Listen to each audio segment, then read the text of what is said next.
L'alerte cyber s'arrête aujourd'hui sur les menaces qui visent les infrastructures critiques ou dites critiques ou que l'on pense critiques. Vous allez voir ça. Bonjour Olivier Morel. Bonjour. Vous êtes le directeur général de Snowpack, membre d'Exatrust. Alors on va s'intéresser donc à ces infrastructures critiques parce qu'il y a eu des attaques. Qu'est-ce qui s'est passé? Oui, alors il y a une recrudescence de ce type d'attaque sur les infrastructures critiques. L'ANSSI, qui a sorti son panorama de la cybermenace 2025 la semaine dernière, commence par ce sujet-là, en expliquant qu'il y a une tendance à la hausse et que ça ne va pas s'arrêter d'ici 2030, et au contraire, ça va aller de plus en plus fort. Et dans l'actu, on a vu effectivement début février une cyberattaque qui a été revendiquée sur l'opérateur national d'oléoduc roumain qui s'appelle Compet, qui a, avec un vol de données, ils ont pénétré les systèmes IT et détecté un certain nombre d'éléments. Cette même semaine, on a vu une cyberattaque qui a été revendiquée sur un centre de recherche nucléaire en Pologne, donc qui a été effectivement attribué par la Pologne, semble-t-il, à un État qui semblerait être l'Iran.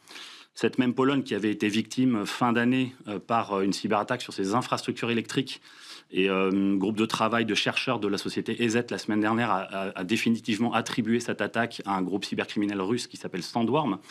Et cette même Russie qui avait été accusée par le Danemark d'avoir attaqué un opérateur de distribution d'eau au Danemark fin décembre également.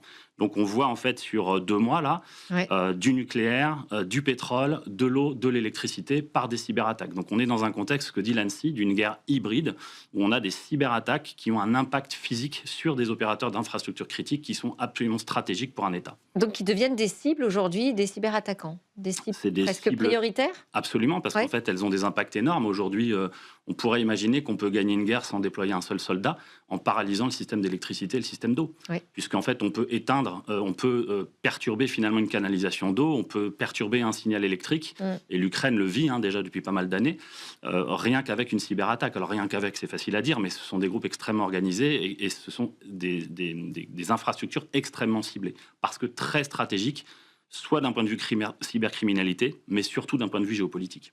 Alors, ce sont des attaques très sophistiquées, j'imagine, parce que ce sont aussi des infrastructures qui sont très protégées. Qu'est-ce qu'on met en place aujourd'hui pour protéger nos infrastructures critiques? Alors, c'est pas forcément des infrastructures très protégées, Ah, hein. Il y a beaucoup d'études qui montrent qu'il y a une surexposition énorme en fait, des systèmes d'accès à distance, notamment sur ces infrastructures critiques.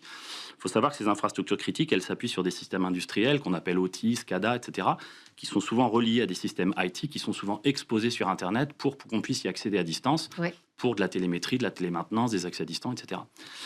Donc il y a eu des études, hein. J'ai en tête une étude par des chercheurs qui a été publiée en fin d'année, qui montrait avec un simple Shodan, un scan réseau, qu'on avait 70 000 assets industriels exposés en Europe avec une simple requête de cette nature-là. Donc il y a des organisations qui sont très bien sécurisées, d'autres qui le sont moins bien. Pour sécuriser ces environnements-là, il faut déjà investir dans leur sécurisation. Il y a pas mal de couches. Nous, chez Exatrust, on a des acteurs qui adressent l'ensemble de ces sujets. Il y a déjà l'inventaire, la cartographie, savoir ce qu'on a. Il y a la réduction de sa surface d'attaque, éviter d'exposer des trucs qu'il n'y a pas besoin d'exposer. Il y a le durcissement des composants. Il y a la segmentation des réseaux, isoler vraiment les éléments pour qu'on ne puisse pas faire de rebond. Il y a l'investigation, c'est-à-dire l'investigation SOC, on va dire, spécialisée sur les environnements OT, détecter les menaces, mais aussi au niveau du réseau, la détection de vulnérabilités, le traitement et la supervision de ces vulnérabilités. Et surtout, avoir un plan de résilience, de continuité d'activité, puisque dans ces infrastructures critiques, l'enjeu, il est sur l'arrêt de production. Il y a un enjeu cyber évident avec un impact potentiellement terrible sur, imaginons, vous arrêtez une centrale ou un système de distribution d'eau, d'électricité, il y a un impact sociétal très fort. Mais en plus de ça, quand on n'est pas un opérateur d'infrastructure critique et qu'on produit peut-être des choses moins critiques pour l'État, il y a un enjeu de continuité d'activité. Alors, je disais, infrastructures critiques considérées comme critiques, qu'on pense critiques. Les data centers, par exemple, puisqu'on est dans le contexte de guerre en Iran, les data centers de Amazon Web Services, AWS, ont été ciblés au Moyen-Orient. Qu'est-ce qui s'est passé et pourquoi ça vous semble particulièrement important? Alors, c'est assez important parce que moi, le traitement médiatique que j'ai vu dans les journaux de 20 heures, etc., c'était, on voyait le data center aux Émirats, au Bahreïn, qui ont été ciblés par des attaques iraniennes, comme finalement un intérêt stratégique américain, le symbole, entre guillemets, AWS. Mm. En réalité, c'est pas du tout ça. C'est que un data center, c'est une puissance de calcul pour de l'IA, et c'est l'hébergement de services. Donc, en attaquant un data center, on a perturbé aux Émirats, au Bahreïn, des services de type transport, banque, énormément de services qui servent à la population. Donc, on déstabilise un État, ok. Et puis de l'autre côté, et ça c'est l'enjeu majeur qui est derrière, on détruit une puissance de calcul de l'intelligence artificielle, cette même IA qui est utilisée stratégiquement par les Américains comme une aide, une assistance à la guerre physique. C'est-à-dire qu'aujourd'hui, l'armée américaine utilise l'IA pour décider plus vite, repérer plus vite, avoir une capacité d'analyse du terrain et de réactivité beaucoup plus forte que sans ça, c'est cette IA. Et donc en déstabilisant le data center, on déstabilise l'arme utilisée par l'ennemi. Bon, mais c'était une attaque physique, pas cyber. Ouais, complètement. Cet exemple, il montre que finalement, ce qu'on disait juste avant, on peut avec le cyber déstabiliser une production d'électricité ou d'eau.